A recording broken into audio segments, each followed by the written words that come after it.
Hello दोस्तों, कैसे हैं आप लोग। उम्मीद करता हूँ आप सभी अच्छे होंगे। और बिहार दरोगा और बिहार एसआई का फॉर्म बहुत जल्द आने वाला है। उस फॉर्म के लिए आप प्रिपरेशन बहुत अच्छे से कर रहे होंगे इस एग्जाम को क्रैक करने के लिए भी। आप चाहते हैं अगर आपके शोल्डर पे 2 स्टार मिले तो इसके लिए आपको इन सारी चीजों को अच्छे से प्रैक्टिस करना पड़ेगा। और जो भी चीज मैं आपको पढ़ा रहा हूँ एग्जाम रिलेटेड पढ़ा रहा हूँ, एग्जाम से रिलेवेंट पढ़ा रहा हूँ चीजों को, तो बहुत अच्छे से इस चीज पे ध्यान देंगे। आइए बिना टाइम वेस्ट किए स्टार्ट करते हैं इस वीडियो को।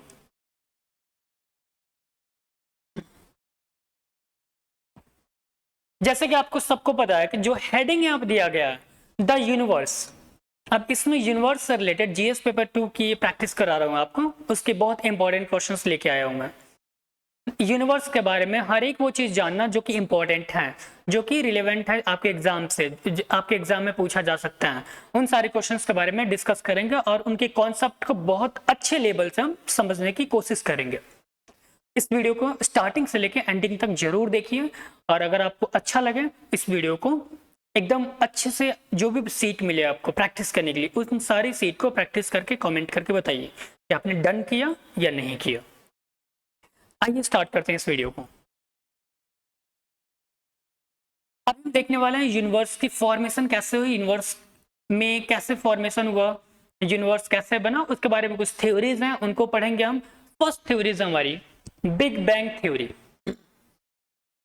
बिग बैंग थ्योरी, ये जो थ्योरी है 13.8 बिलियन ईयर्स अगो की है, मतलब पहले डिस्क्राइब ऐसे किया गया, एक अनुमानित टाइम लिया गया अप्रोक्सीमेटली।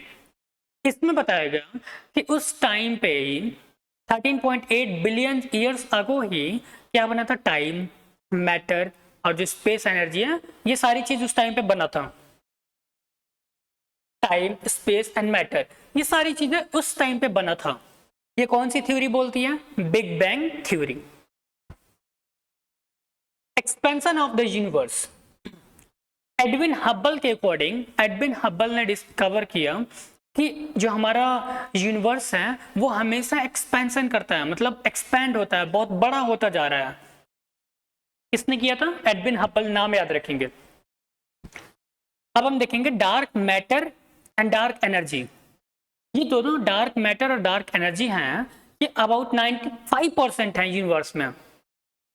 डार्क मैटर क्या करता है, अनसीन मैटर है, जिसको हम सीन नहीं कर सकते, विजिबल नहीं है, और ये हमेशा एक्सपैंड होता रहता है। और जैसे अर्थ सन के रिवॉल्व घूमती है, राउंड अराउंड घूमती है, सेम वैसा ही ये एक्सपेंशन होता रहता है। मतलब आप सोच सकते हैं कि हमारा यूनिवर्स कितना बड़ा है। नेक्स्ट टॉपिक देखेंगे। Next, Galaxy. क्या आपको पता है गैलेक्सी डिफरेंट टाइप्स को होते हैं। हाँ दोस्तों, गैलेक्सी के डिफरेंट टाइप्स होते हैं। आइए देखते हैं कुछ टाइप्स गैलेक्सीज के। Spiral, elliptical, irregular. आपको पता मिल्की वे जो गैलेक्सी है, हम लोग जिस गैलेक्सी में आते हैं उसका नाम है मिल्की वे, और वो किसके अंडर में आता है, स्पाइरल आता है। Milky way 1 lakh light year across and contain billions of stars. और सोलर सिस्टम, हमारा जो सोलर सिस्टम है मिल्की वे के अंदर में ही आता है, और उसके अंदर बिलियंस ऑफ स्टार्स आते हैं। आपके लिए एक बहुत इंटरेस्टिंग क्वेश्चन कि कितने बिलियन स्टार है हमारे गैलेक्सी में। अगर आपको पता है तो बताइए अप्रोक्सीमेटली कितने बिलियन है। अब हम देखेंगे सोलर सिस्टम के बारे में। सन, क्या आपको पता है सन में जो एनर्जी होती है वो कहां से आती है, हाइड्रोजन एंड हीलियम। ये जो दोनों डेली बेसिस पर रिएक्ट करते हैं, और इनके रिएक्शन से ही उसमें क्या आती है, एनर्जी आती है। सन क्या है, एक तरीके से आग का गोला है, एक तरीके से सिंपल अगर लैंग्वेज में समझे तो। हाइड्रोजन और हीलियम के रिएक्शन से एनर्जी प्रोड्यूस होती है, किसमें, सन में। ऐसी चीजें साइंस कहता है। Sun, the centre of our solar system which is a medium-sized star and the primary source of energy for Earth. It is composed mainly of hydrogen and helium. Sun is the ultimate source of energy. Sun क्या है, unlimited source of energy है। इसके लिए, हमारे अर्थ के लिए kind of star है, लेकिन आप देख सकते हैं स्टार होके कितना एनर्जी है उसमें, और उसमें हाइड्रोजन और हीलियम के विस्फोट से, रिएक्शन से ही एनर्जी आती है। नेक्स्ट स्लाइड में देखते हैं दोस्तों क्या है, प्लैनेट्स के बारे में देखेंगे। क्या आपको पता है प्लैनेट्स कितने होते हैं? हाँ, बहुत सारे लोग बोलेंगे कि 9 होते हैं, 9 होते थे, बट हमारे साइंटिस्टों ने बोला कि प्लूटो को हम हटा देते हैं, रिमूव करते हैं प्लैनेट की कैटेगरी से, और देन 8 हो गया। तो यहाँ पे प्लैनेट्स दिए गए हैं आपको। Planets, the solar system include 8 planets, mercury, Venus, earth, Mars, Jupiter, Saturn, Uranus, Neptune. Right, ये सब क्या है? प्लैनेट्स हैं। ये सब क्या है? प्लैनेट्स हैं। राइट, ये आपको याद रखना है। और इससे क्वेश्चन बनेगा कि बताओ अर्थ से सबसे नजदीकी प्लैनेट का नाम क्या है। हम ये सारी इंटरेस्टिंग फैक्ट भी देखेंगे नेक्स्ट वीडियो में। अभी हम केवल कॉन्सेप्ट को समझेंगे। एस्टेरॉइड्स एंड कॉमेट्स, ये एस्टेरॉइड्स एंड कॉमेट्स क्या होते हैं? Asteroids are rocky objects found mostly between the Mars and Jupiter in the asteroid belt. While ये क्या होता है? रॉकी, एक पत्थर स्टोन टाइप के होते हैं जो मोस्टली मार्स एंड जुपिटर के राउंड ऑफ ये पाए जाते हैं एस्टेरॉइड बेल्ट में। While comets are icy bodies that develop tails when the approaching the sun. ये कमेट्स क्या होते हैं? आइसी बॉडी होते हैं। अब यहाँ से एक एमसीक्यू बनता है कि बताओ कमेट्स कौन से बॉडी होते हैं? हम क्या टिक करेंगे? आइसी बॉडी। देखो एक सिंपल सा कॉन्सेप्ट है, आपको रटना नहीं है, चीजों को समझ लो। जैसे ही पेपर में एमसीक्यू दिखे तो टिक करना है आपको, केवल बस इतना ही प्रिपरेशन आपको करना है, जिससे कि आपके शोल्डर पे 2 स्टार मिल सके। ज्यादा ज्ञानी नहीं बनना है आपको उतना काम करना है जिससे कि आपके सिलेक्शन हो पाए। आप देखते हो बहुत सारे लोग बहुत मोटे मोटे बुक्स ले लेंगे पढ़ने के लिए। हमें ज्ञान कलेक्ट नहीं करना है, हम जिस चीज के लिए प्रिपरेशन कर रहे हैं हमें बस उतना चाहिए कि हम उसको क्रैक कर लें। अब जैसे आप ये देखोगे, मेट्रॉइड्स के बारे में देखोगे, मेटर्स के बारे में देखोगे, ये बहुत अपने आप में ह्यूज बहुत बड़े टॉपिक हैं। गैलेक्सी हो गया, बिग बैंग थ्योरी हो गया, लेकिन हमें उतना ही पढ़ना है जितना आपके एग्जाम के लिए नीड है, नेसेसरी है, बस उतना ही काम करना है। Right, next meteoroids, meteors and meteorites, small fragment of ribs in space are called meteoroids। Small fragments होते हैं, स्मॉल फ्रैगमेंट्स होते हैं, ठीक है। इनको हम क्या बोलते हैं? अगर आपको ऑप्शन मिले स्मॉल फ्रैगमेंट्स तो उसको हम क्या बोलेंगे? मेट्रोइड्स। सबसे पहले ऑप्शन टिक करना है, सिंगल एक लाइन से आपका एक क्वेश्चन रेडी हो रहा है।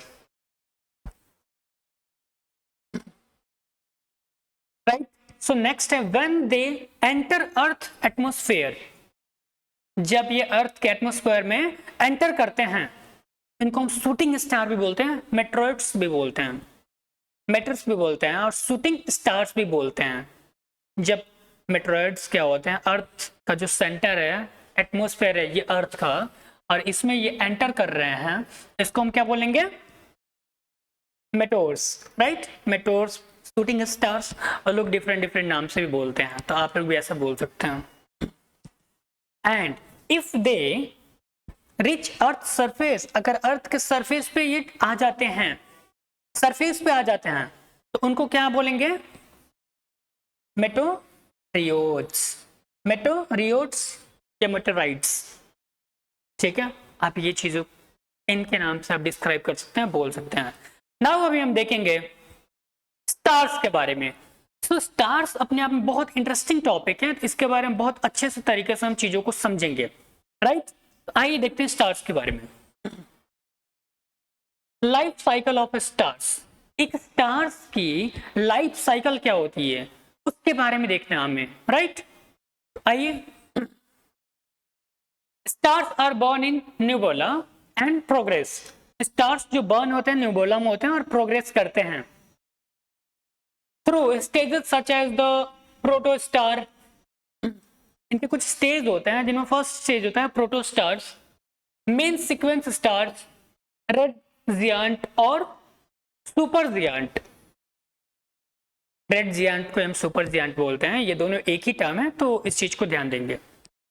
And then ends as white dwarf, और फिर खत्म होते हैं कहां पे? व्हाइट ड्वार्फ पे।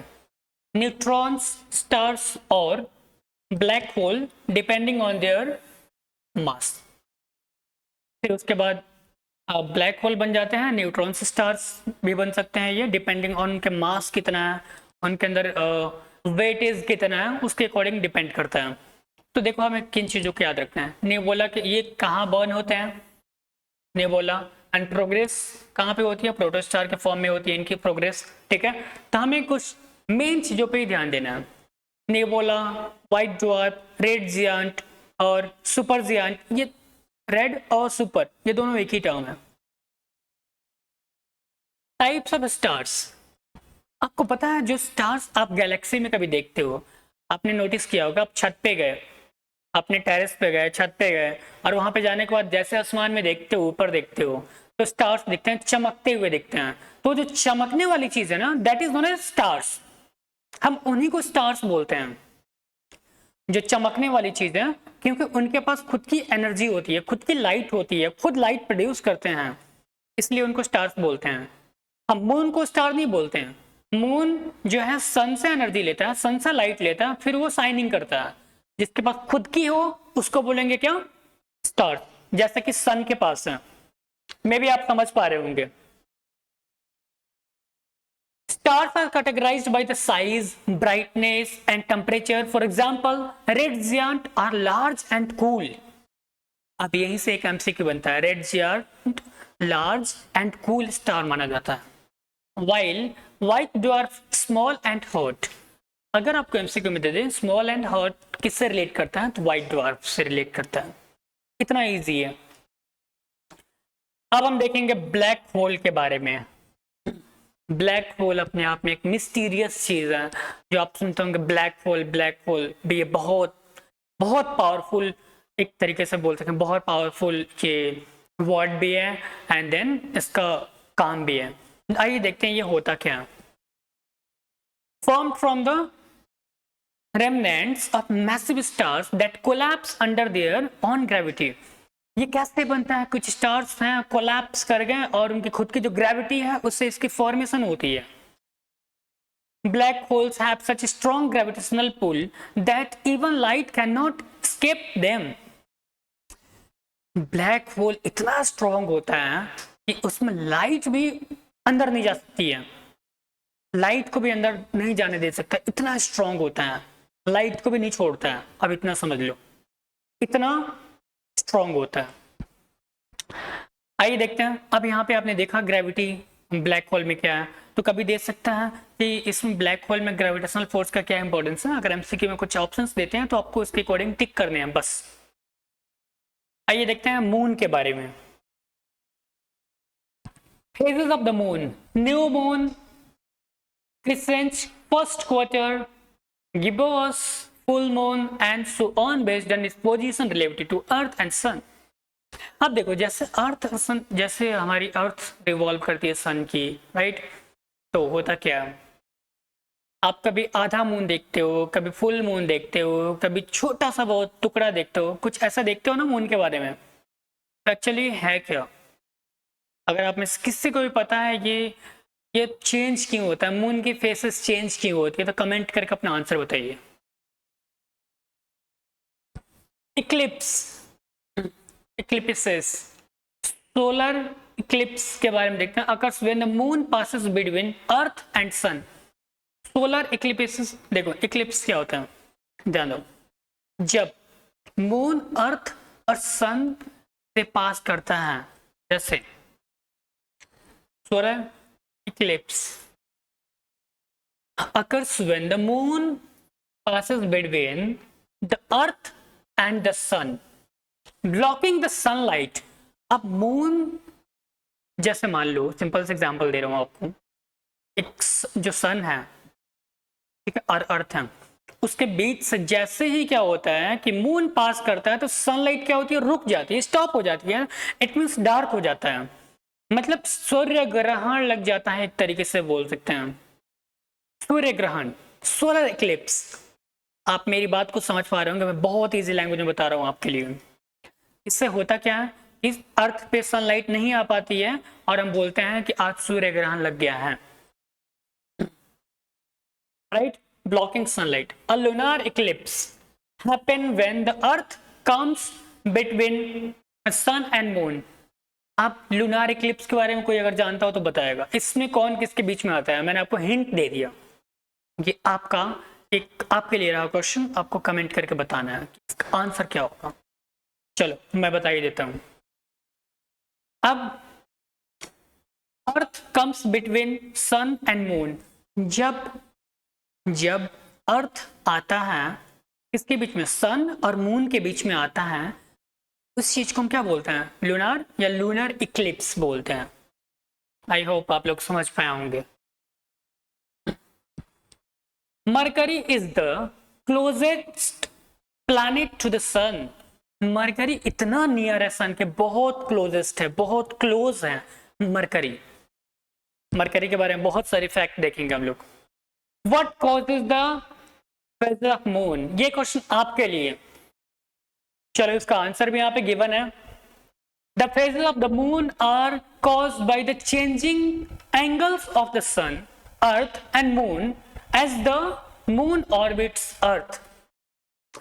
ये उनके एंगल चेंज होता है ना, मून का, सन का और अर्थ का, इसके लिए उसके फेजेस भी चेंज होते हैं, फेस भी चेंज होते हैं।